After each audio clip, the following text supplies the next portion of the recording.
We just saw Smile 2 in theaters. What did I say after that? Please don't.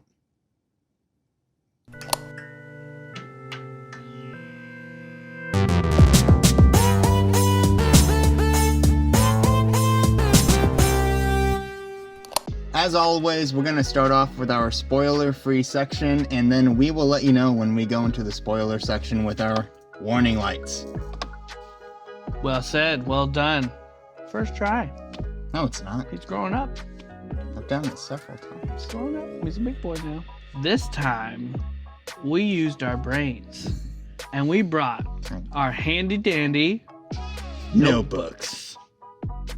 Which, by the way, movie theaters are really dark. Like, darker than I thought going into. I knew there was light from the screen, but going to right, this is mumbo jumbo. So, there were a few lines in here. I don't know what I wrote. Thank you for liking and subscribing, by the way. Also, check out our review of the Smile 2 trailer, our shorts. The movie follows Naomi Scott playing Sky Riley, and she just does a phenomenal job in this movie. I think she really sells this whole persona of a famous person, and I think the whole movie just does a good job of making her career and life as a popular personality believable. It really does. It makes it super believable. They kind of fall into some tropes of trauma and drug use and past issues and trying to overcome that.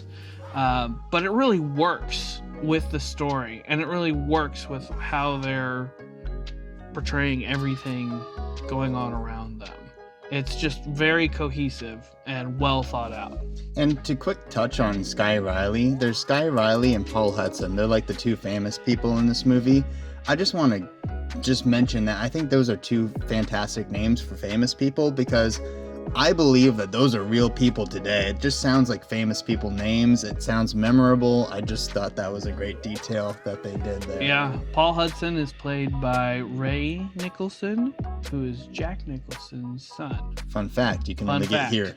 And we can't finish the characters without talking about the most important one, Voss Water. They mentioned it 10 times in the entire movie. I knew after the first couple times, I was like, okay, all right, we know who your sponsor is. I get it. That might be spoilery. But let us know. Count the Voss Waters in this. See if we were right. We got 10. So the movie starts off 6 days after the first movie ends. You get with the same character at the end. Well, yeah, it just segues into the second movie just like seamlessly. Yep. Which makes sense if you know the rules of Smile and the universe, the Smileverse. Yeah, let's run through the rules real quick, just in case any of you don't know how this all really works. Take it away. Bait and switch. Thanks, Andy. All right, so the entity haunts its prey, and it feeds off of their paranoia, their fear, and it makes them crazy for about a week. Sometimes less, but a week is usually the cutoff. Right. And then what it does is it then inhabits its victim, and that victim then becomes the host. And those are the people that you see that have the crazy smile. The smile, and it's all inside their head. It's all the demon plan. And their whole plan is to find somebody and kill themselves in a dramatic way, so then they can latch on to that person and then start feeding again. So it's just an endless cycle of just feeding on trauma, killing the person, finding more trauma, feeding on that, going and going and going. At the time of the second movie, we're on the 8th victim that we know about. So when we left the first movie, we have this understanding of everyone's trying to find a way to outsmart this demon. How can we just end this whole cycle for good? So going into this movie, I was curious, how are they going to do it? Yeah, it usually ends up being they learn about everything just a little too late. Yeah. They've already been through a few days of the trauma And of course, something traumatic happened to them, so they're trying to rationalize within themselves that, oh, it can't be real, it can't be what's happening. And then it ends up, yeah, you're kind of being haunted, so. Okay, that's enough on the rules. You probably know how it works anyway. The music. Yes. First of all, the pop songs, they're bangers. They're really good. I was like, these could be on the top 10 could easily. Be real songs, which yeah. I think goes to show of how easy it is to make a pop song these days. It's pretty basic stuff. They can just throw those out willy-nilly. You just find yourself kind of being like, yeah, okay, I get this, I believe this is who that person is. And it kind of just goes to sell the story. Yeah, like it helps bring the audience to her side faster, I think. That's true too, because it makes me like her more. It's like, oh, I like your music, okay, I dig this. But speaking of the other side of the music, the soundtrack itself, I didn't recall a soundtrack, but I also do. Like, you feel it, but you never. I don't know if I ever heard it. I started catching on towards the end, but the way that they use sound in this movie kind of clues you in to what's going on around you.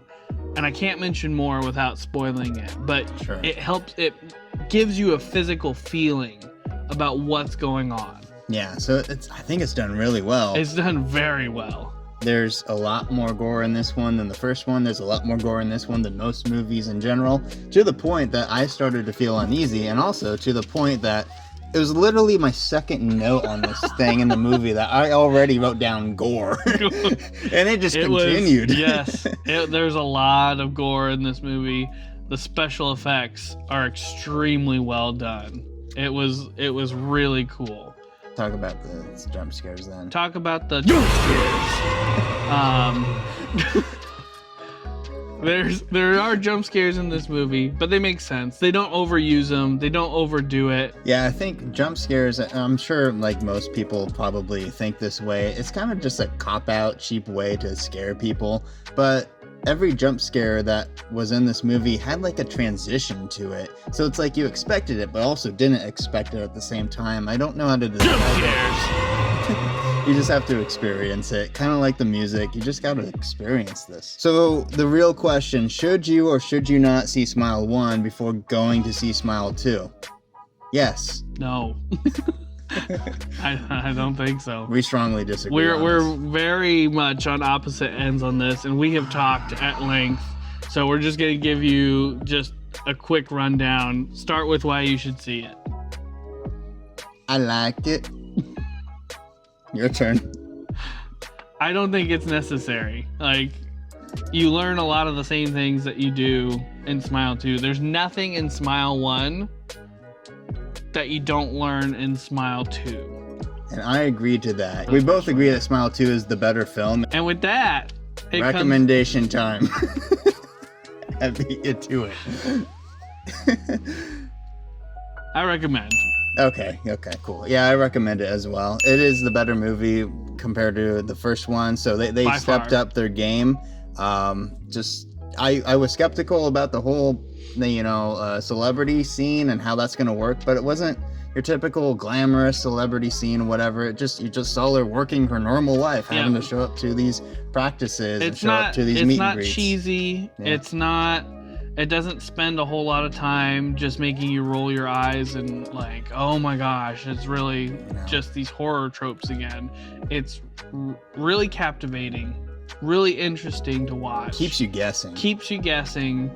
And just a really, really good watch. I also recommend to watch it in theaters, so go out and go see it. I think seeing it in theaters is worth it. Yeah. And now we're going to go into the spoiler section. I pressed the button because he cut me off last time. There's something I got to get off my chest here. It's camera angles, and it's specifically upside down camera angles. It's a camera trick that they use in movies to kind of disorient you, and just it kind of looks interesting, and your brain struggles to piece things together. So I've been noticing a trend of overuse of this camera angle lately, and in this movie they do use it several times, and it does work pretty well. They use it on the city landscape, so it kind of makes you get a little bit of this disorientation.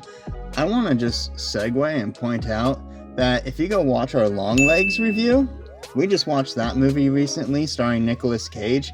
They used an upside down twisted camera angle that I've never seen anyone use, and it was the most disoriented I've ever felt, and it was done in the most practical way because there's a real purpose for why they chose that camera angle there, and I've never seen anyone do it with such a purpose. That one takes the gold star. Yeah.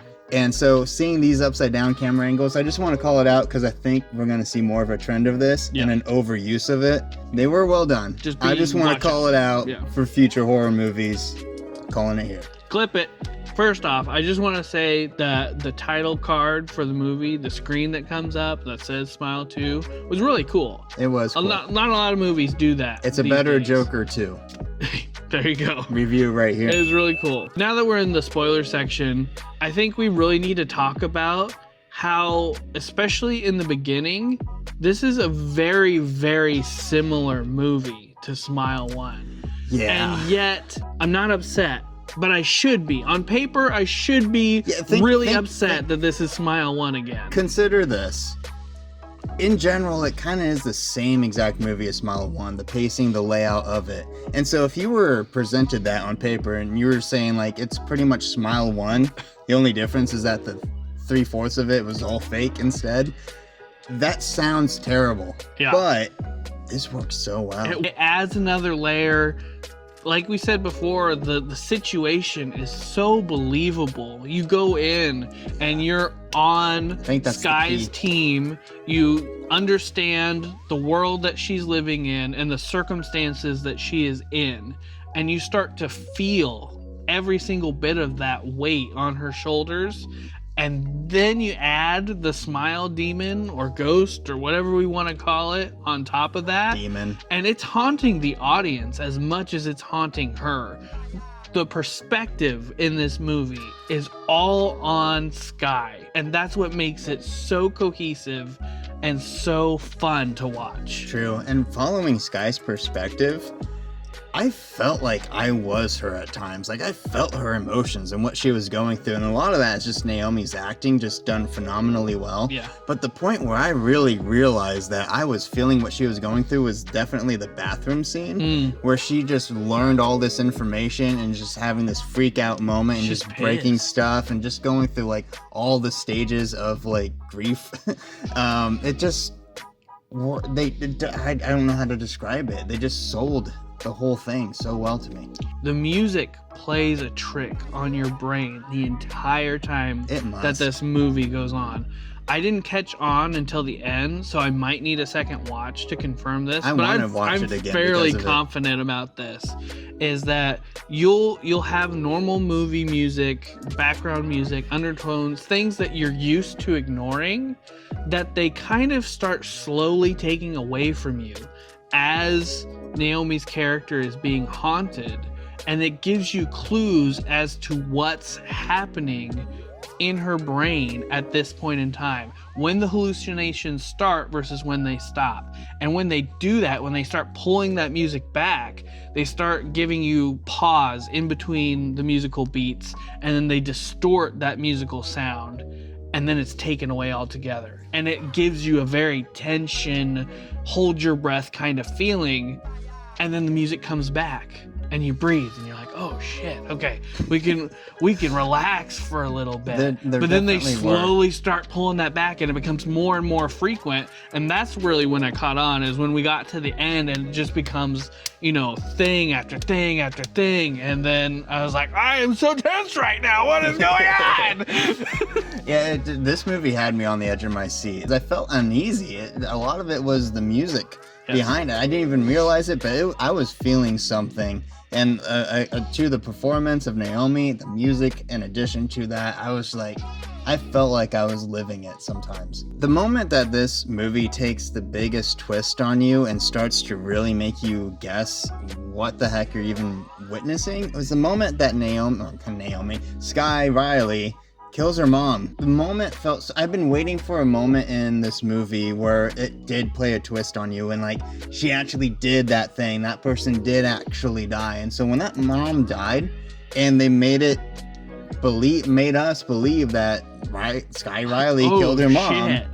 I was like, finally they did it, and this is a cool twist on it, and it was so believable, and it was so shocking to learn that was a lie. And it was out of nowhere, because the rules that we stated in the beginning, this seems to kind of circumvent that, because before, nobody who has had this demon has hurt anybody else. Yeah, the rules, until the demon has come in them. The rules are set in stone. Everything's fake, and they stuck true to those rules this whole movie. Yep. But I thought they broke the rule too, and that's what it's like. Oh, this is the twist. Yep. But so to learn that no, that was fake. It was fake. So consistent. So it was also satisfying that way too.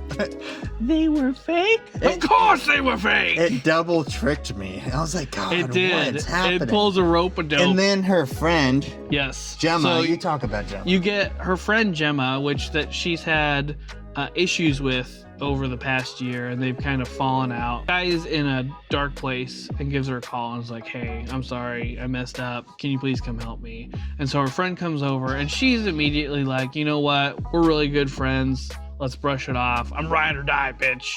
And I was taking my notes, and Gemma pops up throughout the story as her just kind of rock, someone that she can fully trust and Gemma tell everything. Best friend. Gemma was the best, and I was putting in my notes. She just kept showing up and was just being phenomenal. I'm like, damn, Gemma, you're awesome. I put down that Gemma is just too good. And as I was writing that Gemma was just too good, as you can see underneath that, I'm like, oh. And that's when it's revealed. Gemma was never fucking there. And it was the demon the entire movie. The entire movie. Gemma was not there.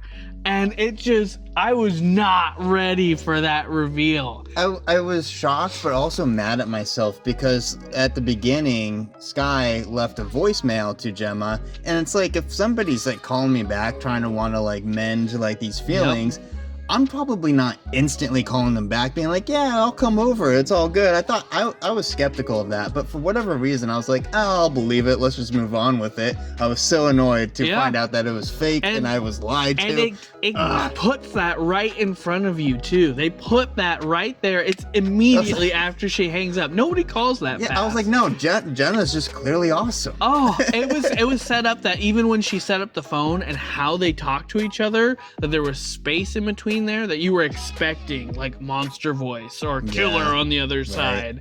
And when it ends up being her friend, you're like, oh, okay, that's fine, that's cool, whatever. And it wasn't the entire time. It was the monster. They threw it in your face and nobody noticed. It was the same bait and switch they did with the therapist in Smile 1. They reused it, and it worked again. It worked so much better in once, this one. Shame on you. Fool me twice. Shame on me, I guess. It's beat for beat the same movie, but it's so much better. I don't know. I don't understand. How could they get away with this? And yet it's still a sequel at the same time. It's not just a redo of the first movie. It's genius. And after that moment, after that reveal, that's really when we start to peel back what the heck's going on. Yeah. And in the middle of the movie, Sky meets Morris. Yeah. My brother, he had the demon in him, and I didn't believe him, and then he died, and then I noticed that the next people Morris. Over and over I have to get that had died, and I've been following him, and he's the one that kind of explains everything to Sky. And at first she's like, what the fuck are you talking about? As anyone would be, that's how it happens to everybody. But then she's like, okay, I believe this guy now. This is insane what's happening. He's like, I have a plan. What we're gonna do is we're gonna slow your heart rate. We're gonna make you die technically, and then we'll bring you back, and the beast should be gone, and everything will be good. You know what? It's that plan that I was just like, I like that plan a lot. That distracted me from the fact that Morris said, I've been following the past 8 people.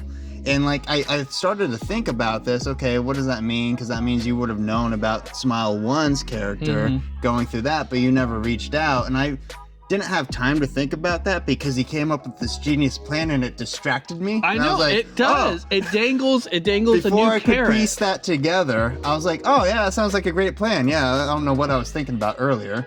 But fucking Morris was They fake. do. You think you're gonna learn something new about this monster, which genuinely, that's how sequels to horror movies go, right? You start to learn more and more about the thing that's going on, and then you build up the lore. Yeah. You build up the lore, and you're like, okay, so is this gonna work? Is this how we outsmart the monster? We kind of we die and then come back? Yeah, give it a shot. Near-death experience and see if that works. Yeah. So she meets up with Morris, and they go to this old Pizza Hut, and she has to go to the freezer. They had to get her body temperature down before they inject her so that they can give her brain extra time without oxygen. Right. So they say. Now, when we got to this point, I was already buckled in, ready to go. I knew exactly what was ending. going to happen. I knew exactly what was going to happen. She was going to die, and it was going to traumatize Morris, and he was going to be the demon person. Or Morris leaves a little breadcrumb, and then when they get into the freezer, he says, hey, I've got this cinder block here, and if it's here to keep the door open, if it moves and the door gets shut, you're locked from the inside and you can't get out. What I thought was going to happen was Morris was going to leave, shut the door, and let her die alone so that nobody could be traumatized, thus starving the monster, ending the curse. Which I like that idea too. That would have been really cool. And you notice I said would have been because there was a third option. They know. We They've were seen it both already. wrong. We were all wrong. We were all wrong. All of it was in her head. All of it was in her head. Because she dies in the freezer, and you think, oh, the demon just trapped her, Morris didn't make it back, whatever. So the third option is she dies. No, that's more like the fourth option, actually. The fourth option is this has been in her head for 3/4 of the movie. It's been in there. All of it has just been And she's bullshit on stage fed to her and- by the demon. And she's been doing God knows what. We don't know what the hell's been performing going a on. concert subconsciously, I Yep. suppose. Yep. And the moment it showed the concert, I think you knew it. I was knew it fucking too. over. You probably knew it as well. I was like, I know what's gonna happen. Yep. Here. This is gonna fuck some Yep. shit up. And that's when the transition occurs. And people thought that the demon was scary in the first one. It's so much scarier in this one. They really ramp it up. It's more gory too. Oh, Yeah, even I know. the before you see it again in full, you see it partially in the freezer trying to get into her mouth and become her, and its eyes change. Yeah. And they are freaky. It sent a chill down my spine. I was like, oh fuck, I do not like looking at this thing. The freaky thing for me was when it like was revealing itself out of like Sky's stomach and it had that big old smile head. I was like, that was creepy. I also thought it was a good way to end the movie that we don't see exactly what Sky does to herself. We just see at the end, we see the crowd's reaction, we see the audience cringe. I think I know why. And get traumatized, and that's the end of the movie. I think they didn't show Sky just like killing herself because you could tell she obviously had to use the microphone to do it. Yeah. I don't know how you could do that and make it look good because it's a microphone. wondered that. Are you really like jabbing yourself that badly in the eye with it? I think they shied away from that for that reason, and also it's kind of a cool look just to see everyone's reaction, and you just imagine what's happening. I kind of wish that they didn't pan back to Sky and they would have just left it up to our imaginations. I agree with that because now I know that the microphone in there, I'm still like, I don't know if you're gonna do that with a microphone. It was kind of cool quickly. just to hear it. Like you heard the crunching and stuff happening from the microphone, and you could just make it up in your mind. Yeah, That's the very, very little. It's because they wanted more gore. Just more a little gore. bit more.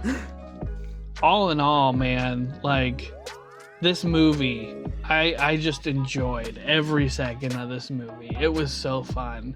So I think we're ready for our ratings. I'm ready for my rating. I'm gonna go 10 out of 10. Son of a bitch. I was just thinking that fucking what's the other movie called? Speak No Evil. Yeah, I was just thinking that I gave Speak No Evil a 10 out of 10 because I couldn't find a single thing wrong with it. And here I am, fucking again. Just what? Less than a month later. Yeah. I gotta go 10 out of 10. 10 like, out of I don't 10. know what I would knock it a point for. This was a really, really, really good movie. Are people just getting really good at writing horror movies these days? Maybe. It kept itself grounded. It stuck to its rules, and the payoff was worth it. Yeah. In a movie that you would never expect to be amazing. A sequel horror movie? How is that going to be a 10 out of 10? We just told you how it's a 10 out of 10. I did not go in expecting a 10 out of 10 movie. I was expecting this is probably like a 6 out of 10 movie. Going into it, I was shocked. Pleasantly surprised. So thank you for coming with us on this journey. Go watch Smile 2. See it in theaters. Like and comment down below. Subscribe if you haven't already. Check out our TikToks and shorts. And some of our other reviews on our channel. Because we're just two regular dudes doing regular reviews.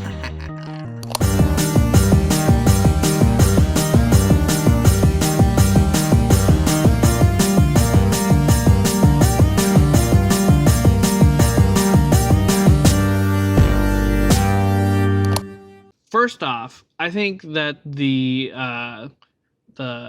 restart. Moving move around a little bit, getting jiggy with it. Do a chin scratch or something just in case. Because that should, in theory, that should be okay. Do a nice big swallow too. It's right next to your throat.